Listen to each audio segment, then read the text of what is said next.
Hello, everyone, and welcome to KFC SuperCoach TV. I'm Paton. Thanks for joining us on what is, I reckon, a pretty interesting week for KFC SuperCoach. A big week for trades. I know I'm potentially going to be using my last trade boost this week, and there might be other people in a similar situation. But I think the next couple of weeks are going to be tricky to do too many big moves because the buys are just around the corner. So maybe this is the best chance to snaffle a big premium that you've had your eye on for a long time, which is certainly what I'm hoping to do. But then we've obviously got other issues to deal with, like a Jack Steele injury or a Stephen Canelio starting to put out some poor scores and his break-evens going through the roof. So lots to deal with, and some rookies on the horizon that we might need to snap up as well. So only the 3 trades to do all that with, or 2 if you don't want to use a boost. So plenty to get through, and luckily joined by the experts to help get through all those issues and send in your questions, and we'll get through as many as we can in the next half hour or so.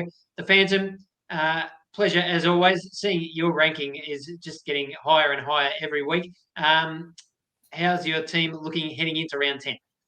Hello, Al. Hello, People's Champ, the GOAT, Dan Begala. Nice, always nice to see your face. Hot on my tail in KFC SuperCoach. My team looking pretty good out. Obviously got Jack Steele this week, like 50,000 other KFC SuperCoaches. So got to make up my mind on what I'm going to do there. You speak about the buys. It's probably going to be a Christian Petrarca or an Andy got Andy Brayshaw, but if you're in that boat, I probably can't get to a Rory Laird or a Touk Miller, which 2 other popular options this week for very good reason. But I'm looking at another upgrade as well. I want to keep that momentum going while also trading Jack Steele. So I'm going to bump down a little bit probably to Petrarca. Still want to keep that momentum up, 352 at the moment in my overall ranking. So want to keep moving forward. Got to prepare for the buys as well, stay balanced, but looking forward to taking some big questions. As you said, big week as we prepare for the buys coming up. Yeah, absolutely. And there is a ultimate buy guides just gone live on heraldsun.com.au and on the advertiser as well. Check that out. We've got all the rules there, reminding people how the buys work and some tactics that you can use to get through them. And then the Phantom, myself, Dan Batten, and Tim Mitchell, who couldn't be with us today, but they've contributed their votes towards our tables on who the best players are to target each week. Ideally, the theory is that you pick up players after their buy, so you know they're going to play every round for the rest of the season. So, for instance, coming into round 13, you might want to grab I think a lot of people probably had their eye on Jack Steele, but maybe a Jack Sinclair or a Patrick Cripps, and then you have them from round 13 all the way through. They cover for the rest of the buys and the rest of the year. So see all those names online now. But Dan Begala, I know Patrick Cripps. I think it is. Yeah. Dan Begala, welcome. I know Patrick Cripps is someone that you've been looking at probably a bit painfully as a Carlton supporter, and someone who I think you must have had him earlier in the year and traded him out when he got injured. He does have that round 12 buy. So are you just hanging on until after round 12 to bring him in, or what's the thinking there? And how's your team travelling at the moment? The team's travelling well. I'm sitting about 1300th overall, which is pretty good. Had a great round last week on the back of a few things, but obviously copped the Steele injury. But I started Cripps, started Hewitt. I started the team really well. Like the base of my portfolio was really strong, picked all the right blokes, and they've all come to fruition. But obviously during that injury game against the Gold Coast, I was pretty aggressive. I took Jack Steele in that trade, moved Cripps on, and ever since then it's been probably neutralised the first few weeks, but now Cripps is well and truly ahead. So had the opportunity to grab Cripps last week, but instead brought in Petrarca. Knew that was probably the better approach, noting the buys were coming along. So I put 50 points into Cripps last weekend, which is a good start. And this weekend it takes all my intestinal fortitude to hold off here, but I'm going to have to let Cripps go again and grab Brayshaw, because I think Brayshaw with the buy, I'm probably weakest in round 12, and I know that I'll replenish my side with Rao getting traded, Nick Martin getting traded in 12 and 13. So I'm pretty comfortable with 13 and 14. I'll be great. But R12 looks pretty ominous, and I have to keep trying to give myself the best chance to score well then. So unfortunately, I can't take Cripps again. But look, I get an underpriced Andy Brayshaw. Fresher, probably one of his most underwhelming games of the year. And I actually thought, if Phantom was watching that one, I thought he copped a hip to the head probably in the second or third quarter and played through probably a bit of duress, I suspect, if not even some concussion symptoms, because I thought it was a pretty big hit. And his ball winning ability just really waned off in that second half. So surprised he played like that, but I reckon he'd be a good pick this week. And Cripps will be a round 13 acquisition for me at the expense of Matt Rowell. That is my plan. And look, things can change. There's plenty of water that can go under a bridge, but I'll have Cripps in round 13, fresh off his bye. And fingers crossed we get up tomorrow night at Marvel Stadium. But also fingers crossed that the Phantoms boy, Callum Millsy Mills, goes to Cripps and he does a job quelling him. Or Parker. Parker does his job, and maybe he intimidates him psychologically like he did to Dylan Gill last week. So we'll see what happens. Okay. Rob VC, I think. Rob Mills VC tomorrow night, I think. Robert Millsy Mills, that's right. The Idols. I think he averages about 120 against the Swans. So yeah, he smashed them. And they said on 360 last night that the only person that's ever really quelled him in those last 5 has been George Hewitt. So interesting to see that goes tomorrow night. I think it'll be Robert Mills will go to him, and in the form he's in at the moment, probably the best defensive mid in the comp. I look forward to seeing the Idol versus Cripper. Phantom, the other big name that comes to mind straight away when we're talking about round 12 and, starting to think about how we plan the next few weeks ahead, which I definitely recommend people do. And, another great chance to plug SuperCoach Plus if you don't have it already, to get access to that buy planner that shows you how many players you've got available in each of the buy rounds. It's so valuable.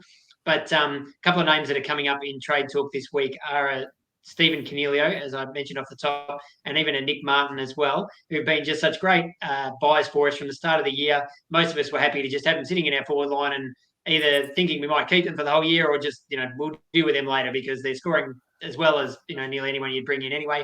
But now they're starting to maybe show that they're not going to be keepers. And given that the buy is only a couple of weeks away for those guys, how do we think about trading them out? Because there's sort of not a lot of point in, if you don't think you're going to have Canelio in your final team, holding him for like 2 more weeks and then trading him at his buy, you could lose, 40 grand in that time. So are we better to just, cut our losses now, or do we back him in? They do have the Eagles this weekend and a new coach.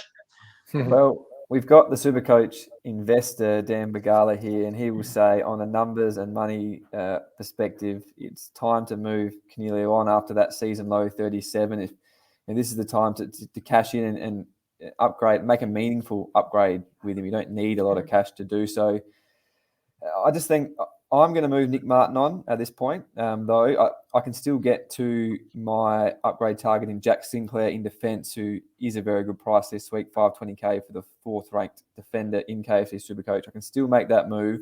I think Nick Martin looked a little tired at the SCG on Saturday night. His break-even's up in the 80s too, so he might not make much cash. He could fall down to it. I don't think Cogs is going to get his break-even, but I also want to have one more look at him with Mark McVeigh in charge. Everyone out there on social media, super coaches are talking about, can he go back into the midfield? What can he do? I've said on the lair and for the past week that maybe Canelio to half forward was one of Leon Cameron's better moves, given he's a bit of a haphazard decision maker as a midfielder, especially with the midfield talent they've got there. He's a good ball winner across half forward. He kicks goals, but just might get a bit more free to potentially under Mark McVeigh. Leon Cameron said at his press conference last week that he expects McVeigh to put his own spin on things, and he expects an exciting brand of footy. So that could mean the shackles come off guys like Stephen Canelio and a Lockie Whitfield. So I want to have one more look at it. But if you're out there and you're thinking about trading Stephen Canelio, I'm not going to hold you against that either. I think, as I said before, the money, the numbers point to cashing in this week. But just for me, I want to go with the points. I reckon Canelio outscores Martin this week. What do you think, Dan? Yeah, I like the idea that Ben's got there. Obviously, maximise his value, move him on, pick up an Isaac Heaney or a Liberatore, or wait 2 weeks for the Bont and Baslenka to hit the stock market. They're going to go through an IPO in the forward line, which is pretty exciting. So I'm not too worried about Cogs. He was Anna Cerebralus against Carlton. There's no doubt. He copped a massive knee from Dothraki in the second quarter, right in the middle of the spine. It was pretty brutal. And Doherty's a great footballer. He went over and said sorry, etc. So I appreciate that. But look, he languished a lot after that. I think he was 13 touches to half time and pretty much didn't touch it thereafter. So that knee must have been pretty sizable. For me, I'm going to back him in to come good. I suspect he's been pretty volatile this year, but under a new coach with a new approach, more attacking flair, hopefully, maybe it comes good. But he's the least of my worries. I've still got to manage that D6 position at the moment because D6 I have to play either Paddy McCartan or STK. Both have been pretty serviceable lately with an average probably 70 over the last fortnight. So that's my biggest problem at the moment is that. And I'd love to fill it with Jack Crisp or a Tom Stewart type or even an underpriced Smokey Dawson or someone like that, depending on how the buys look. But at this stage, my focus is on replenishing that D6 position, which is my next upgrade. And then I'll keep Martin and Raul and Cogs as my last 3 real changes that need to happen to my team. And I really want to save a spot for Marcus Bontempelli because he'll average 120 by season's ends. And if he starts with an average now of 110, guess what? He's going to have some very big scores to get his average up to 120. And I think that's where he'll conclude the year because the Dogs might go on a bit of a rampage if they can get over the Gold Coast Suns down at on planet Mars on Saturday. So big game down there in the cold. It'll be probably 6 degrees.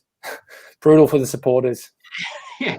I was thinking the same thing about the Bond, looking at his numbers. I picked him up a few weeks ago and it hasn't quite taken off the way I'd hoped, but he hasn't been terrible by any stretch, and he actually looked a lot better last week. Yep. And I was thinking exactly the same thing. Like the last couple of years, he's averaged around 120. I expect by the end of the year, his average will be around that again, which means between here and the end of the season, he's going to have some big games. Yep. He's definitely capable of going on a run of 120, 130 plus scores, a few weeks in a row. And he hasn't really had one of those games this year where he's really dominated or kicked the winning goal. We know he's great at that sort of stuff. So I think that is still coming. And if he ends up as a forward, that's just almost is a massive bonus. I think Tim Mitchell is the man for all these DPP stats. He published those there on the website at the moment, and I think Bont currently sitting at about 37% forward time. So we need him to stay at 35 or above in the next 2 weeks to get that forward mid status, which would make him, you would think, a must-have. The other one that I sort of popped up in a question too is Baslenka Bailey Smith, who is around the same percentage. So, we've sort of joked about, getting a forward line that basically has all the Bulldogs in there by the time you have, hopefully Tim English comes back and we get Dunkley and maybe Treloar, all these guys as well. But Phantom, what's your thoughts on Baz and the Bont? Do we need to be planning to bring them in? I think so. Just quickly answer Lockie's question here. Is Tim English back this week? Not back this week. Obviously struggling with an illness, and I think the Dogs said earlier in the week that he's back at the club, but just struggling for energy. They'll slowly ease him back into it. So won't play this week, I don't believe. So it's a big blow for super coaches that did hold on to him, but one I'll be targeting after the buys. I agree with Dan about the Bont. I even like Baslenka to almost match Bont potentially. I reckon he's going to have a few lower scores, but we've seen how big he can go, how much footy he can win this year for the Dogs. So I'll be saving spots for 2 of them, or maybe I've only got sort of 1 spot left, but I'll make room for it. Hopefully keep some trades to maybe push one of the, Will Brodie maybe to see you go on the bench or like that for the run home, because I think you need those couple of Dogs. And you might say, is it too many from the one club? And yes, you could really be caught out if COVID sweeps through or something like that, or just an illness like it did to the Dons a couple of weeks ago. But that's probably more unlikely than likely, I'd have to say. It's only happened to one team so far. For it to happen to the Dogs is probably more unlikely than likely. But what is more likely than unlikely is those big names averaging 110 plus for the rest of the year. And you caught a bit behind, I think, if you don't have them in your forward line. Yeah, I think especially up forward where, if you're playing a Cornelio or someone who you sort of think, if someone who can average 90, that's okay as a forward. But if you come up against someone who's got Bont or Bailey Smith in that position, you're a fair way behind. Phantom, what do you think of Matt's question here? Another Bulldog, Bailey Dale's flown under the radar a little bit in defence, but he's scoring really well. And Sinclair, who we know you like, or this is going to be a tough one for you, or Zorko and Jordan Dawson, another Phantom favourite, or potentially Bailey Smith.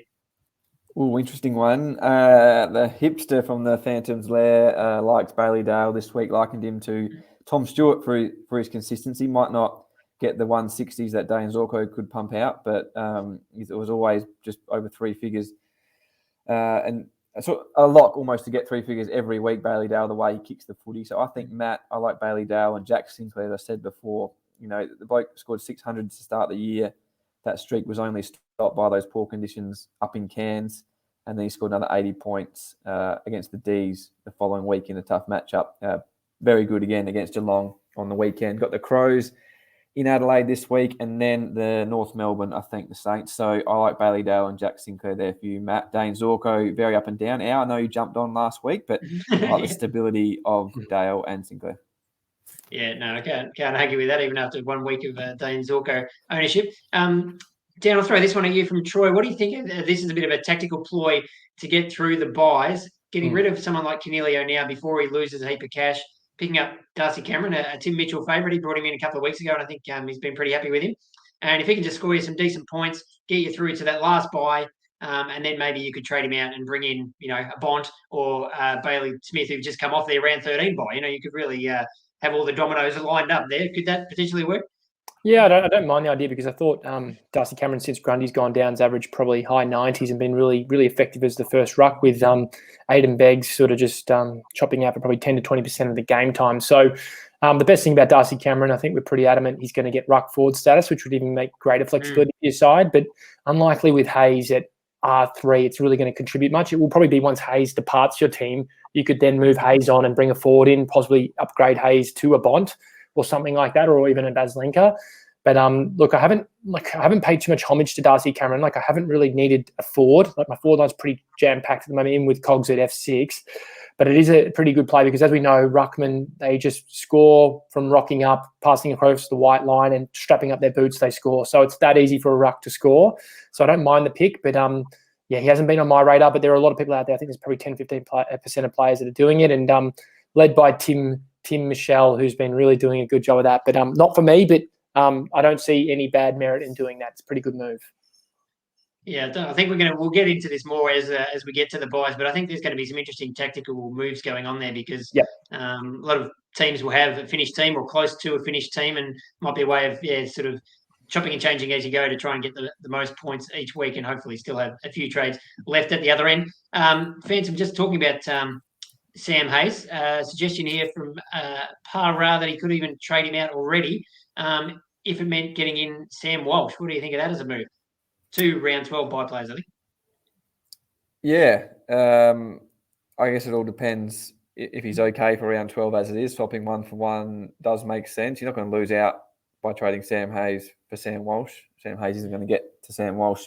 Yeah, I think Sam Hayes may have a bit more money to make, though. So you don't probably need to do it this week, but I'm not against improving your team and getting those points on your field right away. We're only at round 10, but those points will help set you up. And again, unless you're down in round 12 and you need to trade around 13 or 14 premium, that's what we've been talking about for a while on this show, to set yourself up for that.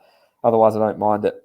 But I'll be waiting for Gawn. I think for me, potentially might wait till Sam Hayes has that round 12 bye, and then potentially jump on Max Gawn, watch him for a couple of weeks, see how he goes, and then take a couple of rounds of Max before he has a round 14 bye. So yeah, you don't want to wait all the way through to round 15 to get Max in. Well, it could be losing price. Depends where he scores this week. If he doesn't score 3 figures this week, he could crash below 550. But I think for my buy structure as well, even if I sacrifice a bit of money, I think we'll be jumping on. Well, the funny thing with Hayes, for those that have got Bruce and Gawn, is that he has the round 12 bye, and then in round 13, Bruce and Gawn both play. So you can't even get Hayes onto the field. So it's like you have to get rid of Hayes in round 12. That's my view. I'm hoping Strandika from West Coast gets his 3rd bubble game in round 12 and make a bit of cash, and also have a player that might be a bit of a warm body during the buys. But my plan is to, like Rob a few years ago, get rid of him as soon as his round 12 buy hits. But as we saw with Rob back probably 3-4 years ago, I think he went 180 or something in the 3rd week of the buys. So I don't expect Spider Hayes to do that, but there's always a chance, or a chance, as they say in Adelaide. What did you think of Sam Walsh's game last week, Dan? Champion Data had some interesting stats. He played about 55% forward, still scored nearly 150. But if you look at those DPP numbers that Tim's got, he could be a late bolter to give us a DPP in time for. He'd have to spend a lot of time up forward the next couple of weeks. But he's sort of been a bit of a forgotten man this week. I know he was in my team over the summer for a lot of it, but obviously we had to scratch him when he wasn't there in round 1. But he seems to be building back to the Walsh we know. I suspect, like, when the time comes to bring Cripps in, which is round 13 for me, I mean, I should have him. It's pretty silly that I don't have one of my favourite players. But I suspect at that time there could be that crucible moment where I actually have to decide whether it's Walsh or Cripps, because Walsh is building up for a huge vein of form at the moment. And he's barely crashed below 600 grand. I think he's sitting at 601K and barely lost $1. So it shows you the professionalism of an athlete to do a syndesmosis and come back and still be very damaging in different ways. And they talked about it on the couch last night, or whatever that show is, 360. And they said that Voss has worked out a way to best utilize his assets. So Cripps, he knows, is not that great at the pressure side of the game. So he allows him to just run forward and bring Tom Green really deep and make him uncomfortable. And I think with Walsh, he's got the same thing. He knows using him forward of centre is probably more beneficial than him just kilometres across the wing, like getting those Ks up. I think it's just get your best kick forward of the centre, kicking and shooting at goals, and that's what he's done. So I'd love to have them both, but again, it's only if we get to the round 13 bye and that's what happens. But I've actually got another league, a draft league, and I've been pestering one of my friends to get Walsh for about a month, and I've been offering guys averaging 10, 15 points more every week, knowing this would happen, and he's just rescinded me every time. So I'll have to get Lockie Neal if I want him, but I don't really want to do that. So I do want Sam Walsh in my side, but that'll be round 13 conundrum for the Begala Brigade. But yeah, I'd love to have him on my team because I think he'll come home with a very wet sail. Yeah. Yes. Can I ask you a question? You've got Jack Steele. What are you thinking with your replacements this week? A lot of questions in the comments. Christian Petrarca, Callum Mills. Do you pay up for him? Have you considered that? What do you reckon with your Jack Steele replacement? Saw an Ollie Wines comment in there too. It's not bad value. Well, the one player I've had on in my eyes on since round 1 that I didn't start with is Tuke Miller. So I'm definitely getting him this week. But I'd actually already set up my trades to get him because this was a week I was just going to do an old-fashioned one-up, one-down trade out one of my defenders who've made a bit of money, a Josh Gibcus type, and bring in one of the great defensive bubble boys that we've got this week, which we can get to in a second, and use that money to upgrade Matt Rowell to Tuke. That was just a pretty straightforward move. And then, of course, Jack Steele goes down. So then I get an option of getting another premium mid. I have heard some people talking about putting Steele on the bench for a week because at least his price is going to change, but I don't think I can bring myself to do that. So lots of good players around that you could get on the field scoring in his place this week. And Petrarca is the one that I do like. I brought him in last year at around a similar time, and I admit he was a bit frustrating, especially early on. Basically, that was me choosing a bit of a similar situation to you, Dan. I had either him or Clary Oliver. They're basically the same price.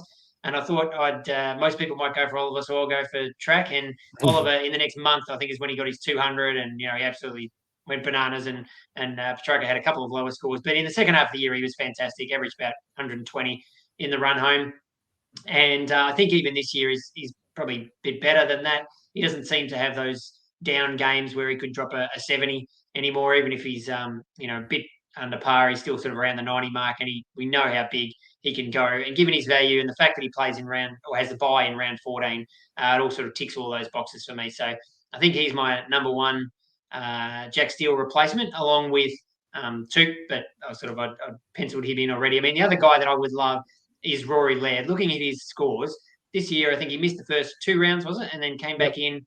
He had a broken hand. Just sort of warmed up in that first game with 93 or something, and since then he hasn't gone below 116. I think even that game was, most of the others are sort of 120, 130 plus.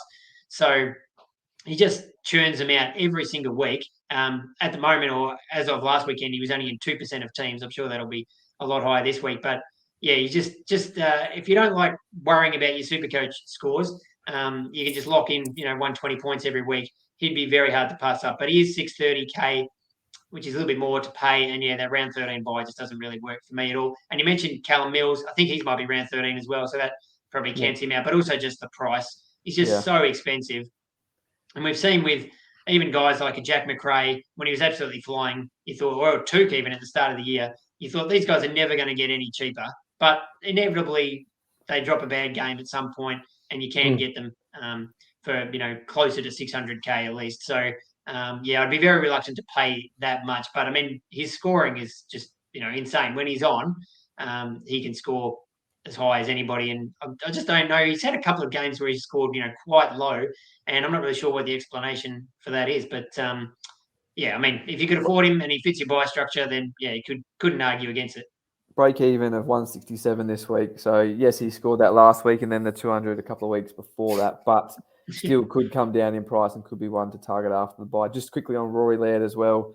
We forget how good he was last year as a defender. I think in the last 15 rounds, he averaged 124.6, almost 125 in the run home, Rory Laird last year. And again, I mean, we was injured in round 1, so that put a few off, but it's that sort of, out of DPP, out of mind theory. We forget about these guys when they're not available as defender or 4 anymore. So as you mentioned now, lock Rory Laird in, and you don't have to really worry about it too much. But I think I'd still pick. I had people asking me this week, would you pick Miller or just pick Rory Laird? Laird's not going to get the attention of a Touk Miller, like we've seen a little bit, but Rory Laird can't run like Touk Miller either, which not many people can. And I think he's a bit more damaging going forward, Touk Miller. So I think Miller's probably got a couple more 140s in him than Rory Laird does, and I reckon he might just pip him. So despite Laird's form, I think I'd still go Touk if I had to choose. I also think on that note, with Steele being, $590,000 and probably the biggest conundrum this week, it feels remiss of me to want to really go and waste capital and acquire someone that's pretty much going to score on par with Andrew Brayshaw, and it's going to cost me cash. Like, I'm not going to go and spend 50, 60 grand to acquire Laird. I'm actually going to go downwards and find someone a little bit cheaper, create some more liquidity for my next set of trades, because I am running low on trades, and I'm also been through a period where the rookies have been pretty average. Maurice Rioli scored 7. Carroll scored 18. They're all scoring 15 points. So they're going to be very slow burns, and you're not going to be able to create cash that quickly. So for me, I'm going from Steele down to Brayshaw at a maximum price. That's 30 plus 30K sort of thing. I couldn't see myself being in a really good position going, I'll go buy Laird. That's just like a net 80K turnaround. And I can't do that because I need the money for my next move. So I'm going downwards from Steele. I'm just glad that he only lost 40 grand. I mean, it's pretty painful that he lost that amount of money, but I'm definitely going downwards rather than upwards, because as I always say in Supercoach, you can literally cast a blanket over the midfielders by the end of the season. They all average 118. Like, it's just what they do. So I'm going to go downwards and create some more money, because Laird is a great option and Callum Mills is a great option, but they just cost me too much money, and it's I don't think the marginal benefits there for me at this stage. Yeah, we'll get Fantasy Freako's form guide up later this afternoon. I was just reading it before coming on air, and he pointed out that Jack Steele played on, and the third quarter was his best quarter of that game. Scored about 30 points, which is a testament to the warrior that he is. So thankfully he did that, because otherwise he would have, only scored about 30, and then he would have had a massive price drop. So we do have plenty of decent options around that price. But I agree with that. That I think if we do want to be doing some, got some players that we have eyes on around the buys, maybe a Bont, or you want to pick up I'm looking at someone like Sam Doherty, or the Phantom wants to get gone. We're going to need money to do those moves. And like you say, if we've already traded out some of our best performing rookies, it might be an issue trying to cobble the cash together. So I think if you can sort of save a bit in the back pocket, it might not be the worst idea.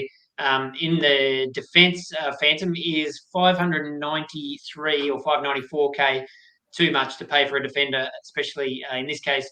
James Sicily, Luke is asking. He's just in unbelievable form, but is he a must-have? Yes, I think he is. We'll speak about Sinclair's price, terrific value, 520K, but I think James Sicily, in his role, form, I think he is a must-have defender.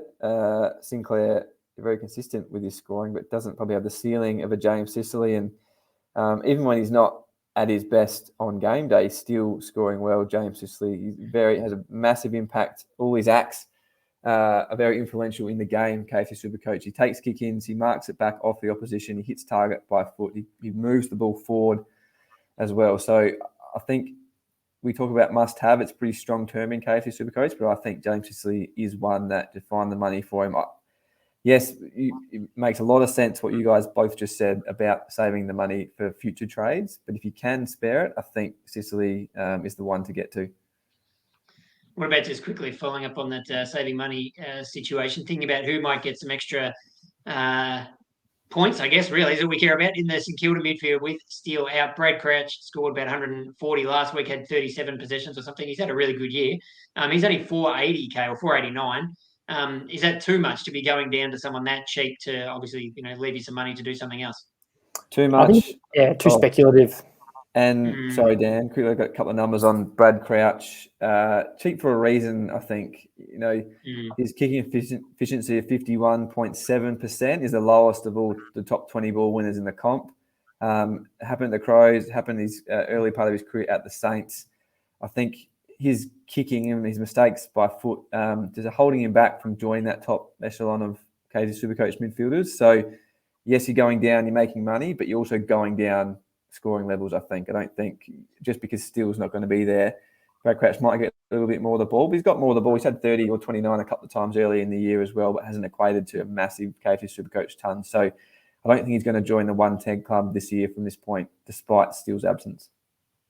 Yeah, I think it's not the worst idea to try and find someone who's a little bit cheaper, like maybe, Petrarca, I think is good value, or Brayshaw, or maybe Ollie Wines, but you don't want someone who's going to be too far outside the top. We're still trying to get the top 8 or 10, 12, scorers, Yeah. even as Dan said, you can throw a blanket over them. But yeah, I wouldn't be reaching too far beyond that. There's a question here. I'm going to have to hand this over to the GOAT, Dan, because this guy, Abdul, I've looked up his team.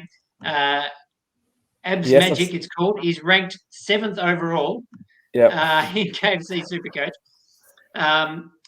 So I don't know if he needs to be taking advice from us, but Zach Merritt's someone whose name actually has come up in a couple of other questions too. So he's got the round 12 buy, so you'd probably be maybe waiting till then to get him, but he's going to be a nice, attractive price after a pretty horrible game last week. But have you had time to digest what Abdul is suggesting here?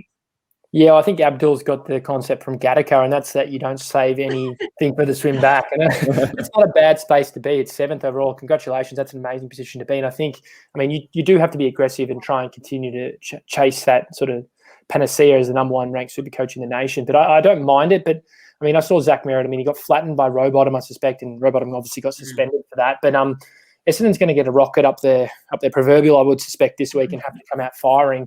But I don't know.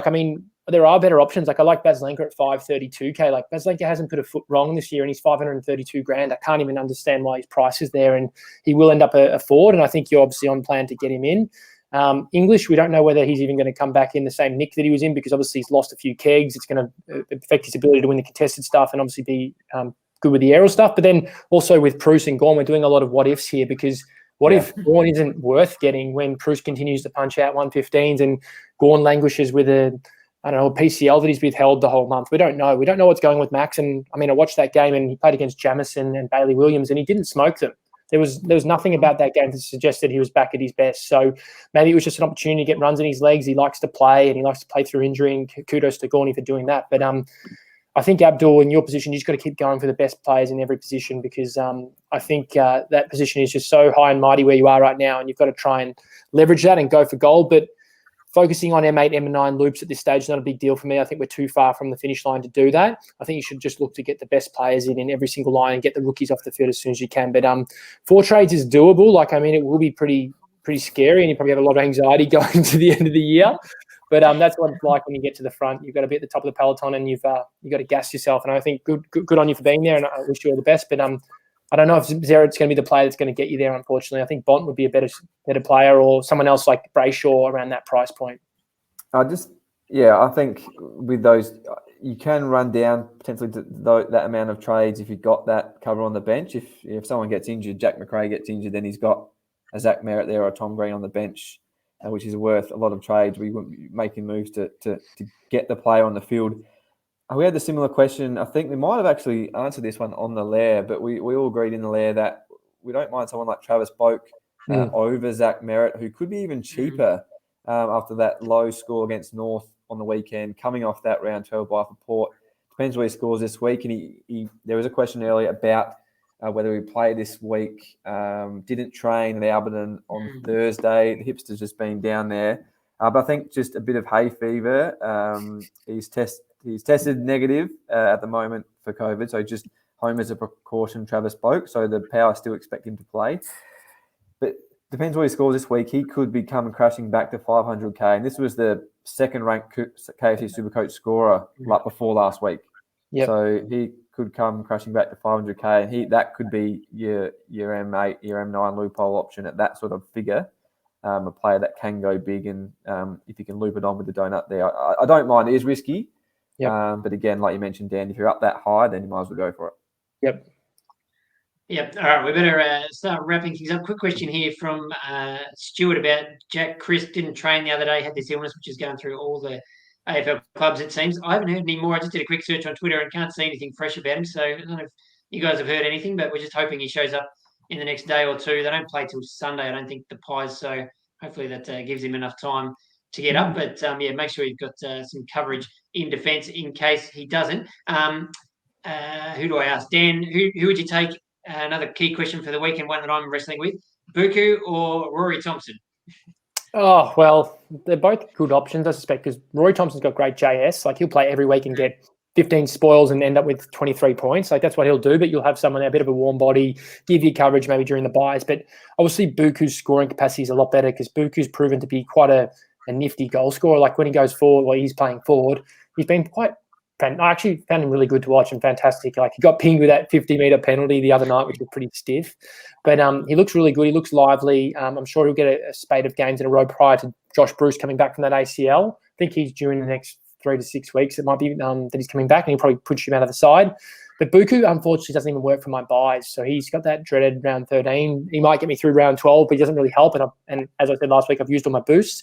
So I'm just doing Greg Clark in for McDonald from Hawthorn, and then I'm going to change Steele into an elite midfielder. So that's the plan this week. And then on to Crisp. I think my only concern with him would be if he's contagious, like if it's a contagious illness that he's got, there's no chance they'll put him on the plane because the whole Collingwood Football Club will be down and out in round 11 next week. So the guy's got a 172-game record that he's got on the line at the moment. So I think he'll be taking every antibiotic, probiotic, whatever you think you can get into yourself to get right for the game. So I think he'll get up. He's pretty tough. But if it puts anyone else in the team at risk, I suspect he won't make the plane. If it was in Melbourne, 100% he'd be playing. But chartered plane or Virgin Australia plane, however they get there, they're not going to put him on if he's still got symptoms.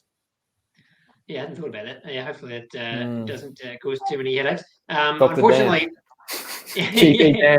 Unfortunately, Rory Thompson and Buku both have the same bye in round 13, which is annoying. I think Greg, and so does Greg Clark for that matter. They're all round 13 bye. But Greg Clark clearly the top rookie pick this week if you don't have him already. But if you need one in defence, Phantoms, I basically decided on Rory Thompson just purely for that job security issue. I think he's rock solid in the Gold Coast backline, but don't expect him to score too many points. But Buku probably does have the potential to score a bit better. Just worried about what does Bevo do. We know they throw the team around and maybe Josh Bruce coming back, but that's probably not for a few weeks.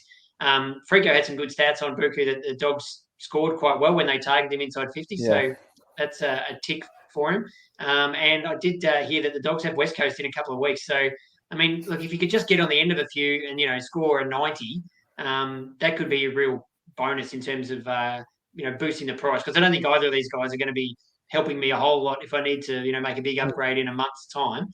But maybe that swings the pendulum slightly back in Buku's favour. What do you think? I think so. If you can get a 90, then it's probably 70 more points than what Roy Thompson could dish up this week. So then in the buy round, if Roy Thompson's there but Buku's not, then can Roy Thompson even make up that difference? I think I would probably go Buku before Thompson just because of that ceiling. And we spoke about him on the lair as well, and Frico's numbers back it up a little bit.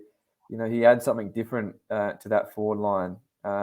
It gives him a different look. It's a difficult matchup for defenders, given what else they've got down there. So again, who knows what Bevo's thinking, but I'd go Buku if I was in that spot and I had to choose. Yeah, I might do that. He's certainly good fun to watch. Although, I like the Rory Thompson story too. Missed about 4 years of footy, but good to see him back playing for the Suns. But we've got to get into some captain picks for the weekend, and we need to do a zinger of the week in a minute too. And still up for grabs, I reckon. So if anyone's got any good zingers, chuck them in. But Dan, have you had a look at who might get the captain's armband this weekend? Yeah, so, I could be pretty stiff because, I've only got Bodie Uland from Gold Coast to use for my loop, and sometimes it can put you in some awkward positions when your defence is reliant on playing Paddy McCartan or STK. And this week, with Gold Coast playing at 145 at Mars, I might have to throw the VC on George Hewitt because that might be my only option, unfortunately, prior to the Saturday special, as they call it. And you know what? George Hewitt, against his old mob, he'll have a fair point to prove. And he's averaging about 118 points per week. So maybe there is some chance there. So that'll be a forced into the corner sort of thing, in the corner of the ring and getting my guts punched in. But I'll put the VC on Hewitt. But otherwise, I'd love to go McRae. McRae at Mars versus Gold Coast is a great record holder. And then I think the other option was possibly Neil or Clary were the two I was considering after that. Neil versus Hawthorn. We all know what he's done to them in the past, and their midfield is going to be Tom Mitchell, no Ward. There's no real tagger. Warple's likely to miss. I think Neil could really go bonkers. But to give you some context, like every time I've VC or seed Neil this year, I've got 115. Like it just keeps happening, like a 115 or 108, 115 or 108. And then the week he goes 200, I've got the VC or the C on someone else. So that's my plan this week, is just see how the teams land tonight. And if I do get forced into having to use something on Friday night, I'll give Hewitt the opportunity. he'll go with I'll give Leighton Rusty Hewitt the gig on Friday night. So that'll be where I go. How about you, gentlemen? Phantom, any thoughts here? I think, Macrae, his record against the Suns and at Mars Stadium are both unbelievable. So he's the obvious one. And, probably if you do have a zero player after that, then, he'd be a great VC. And then there's a few options there as a backup. Is that what you're thinking, Phantom? Yeah, but I can't overlook Friday night Rob Millsy Mills either. So I have to go him, as we've spoken about his scores in the past month, especially. Yep. So I'll go him into Jack Macrae seems the obvious ones, but I think you're right. He's the one down there you'd like to VC, given what happened last time. But at this point, it probably is Mills into Macrae for me. Yeah, and I mean, I suppose the other option is we've got Melbourne playing North, so I mean, Clary should have a big game, although as Anthony points out here, last week's Zinger was putting thought I'd made the right move by VCing Macrae and then not taking that, and then when I was really nervous about not taking Lockie Neal, was putting the C on him, and then he was just okay, actually scored a couple of points less than Macrae, so I thought, you beauty, I've got one ahead of everybody here, and then Clary just going through the motions, as a lot of the Demons players seem to do on Sunday night, which didn't quite work. So, but you think surely he'll have a big score in him. I mean, Petrarca, hopefully, if I bring him in, will go really well as well. And obviously, you've got Took. He could be my first week having him in my team against the Bulldogs. You'd think he'd have a pretty good game as well. But, I think Macrae for me is probably VC. And then if that doesn't work, my donut, assuming he doesn't play this week, is Brady Hoff, who plays on the Sunday, which is handy. So it gives me a few options there. If he doesn't work out, then probably Lockie Neal, I think. Who have they got this weekend? Hawthorn. Playing the Hawks on Sunday down in Tassie. So you'd think he'd probably go all right in that game. Anything in Dream Time? I don't know if any. Well, like you said, Desmond might come out breathing a bit of fire, but Dusty, you think he'd have a big one. But I've seen he's come into like 4,000 teams or something this week. He's a top 5 forward average. I think he's a 103 average at this stage. Like I never expected that. So I'll be getting a close eye on Dusty to see if he's back. I'd love to see him back in my team. Yeah, no, me too, for sure. But probably Richmond's got the bye in round 12. So, I think I'd wait until then, see how he goes the next couple of weeks. But he's looking pretty sharp and only just warming back into things. So hopefully he can string a good second half of the season together. I think we might have to give Anthony here the zinger of the week. Yes, Phantom? I was just going to say, if we're still talking for a minute or so, give the punters out there, if they've got any banter for me, I welcome all the banter. If you want to clip me, here's your chance. If you want to clip the GOAT, Dan Begala, quickly. You've got 30 seconds to give us your best line. We'll have to wait and see what that happens. But interesting captain week. You mentioned we're both all discussing at length there the different options, and normally it's a bit more, we'll say it with a bit more conviction. Yes, so there's a few options around, some different timings with the games this week, and everyone's put off a little bit by Jack Macrae. A little bit, I guess, given what happened last time down there, and who knows what the weather does, and that's why I'm a little bit nervous going him as captain, but just don't think I can overlook Callum Mills. And the other thing too is that I think we probably need to lower our expectations in terms of the VC. Like if Jack Macrae puts out 117 again, I'd nearly be tempted just to bank it. Because it hasn't really worked out this year trying to beat a score like that. Yeah, I also think that I don't know if I can recall it in my head, but I think the last time the Roos might have played the Ds, I think Payne Turner did a pretty decent job on Clary, or it might have been someone else. But I always worry about that tagging because, like, you might slap the C down and then you'll see he's got an opponent for the whole day. That's the last thing you want to see when you've gone rolled the dice on the captaincy. But hopefully there's a few rookies that are out this week, like yourself, Brady Hoff, like at the end of the week, that gives you a chance to have a look at a few things. But, I mean, Cripps tomorrow night could go big. Marvel Stadium, like, he loves the Friday night lights. And Robert Millsy Mills could go big as well, which is a big one too. So there's plenty of options. But it feels like there's no standouts at the moment, which is a bit of a weird circumstance. Because if you open up your app and you go to filter by last 3, filter by last 5, Took Miller, Neal, Macrae, they're all up there at about 130 per week. But we just can't nail it when they score that, which is a bit of a shame. Yeah, we haven't had a heap of comments here, so I reckon we might have to give it's very disappointing. We might have to give the thing to Alex, who we know he's a long-time viewer, gives us heaps of great questions. It has been a very tricky season so far. Thankfully, I think we can give the trade boosts and the extra trades a tick in terms of some of the moves that we made at the start of the year, because it's definitely helped me get through this part of the year. Hang on, let me find this. Where's the zinger? There he is. Okay. So, yeah, no, you're not alone there, Alex. But, I mean, if you saw that comment from Abdul, he's going to have only 4 trades at the end of the buys. I think I'm in he is ranked 7th overall, so I'm not going to knock how he's done it. But I think I can probably try and get through with a few more left over than that, and even have a few trades, as I say, during the buys, where I think we might be able to make some moves that we wouldn't have done in the past. Like, when it comes to round 14, if we're struggling for numbers, you might have to, even if you get in Brayshaw this week and he doesn't quite reach the heights that you hope, maybe in round 14 you move him sideways and bring in, a Bont or a player, a Rory Laird. So there's going to be some interesting topics like that we can, some strategy, I reckon, around the buys that we haven't really had before, because a lot of us will have finished teams or close to a finished team, hopefully, after some trades this week. Hopefully not many more injuries like Jack Steele to deal with. But thank you, Phantom and Dan, for jumping on, as always. Thanks, everybody, for watching. Good luck with your trades this week. Check out the buy planner, Tim's DPPs, and all those great articles on heraldsun.com.au, advertiser.com.au. And it's Indigenous Sports Month as well across the News Corp masthead. So heaps of great content for that as well. But good luck this weekend, and we'll catch you next week.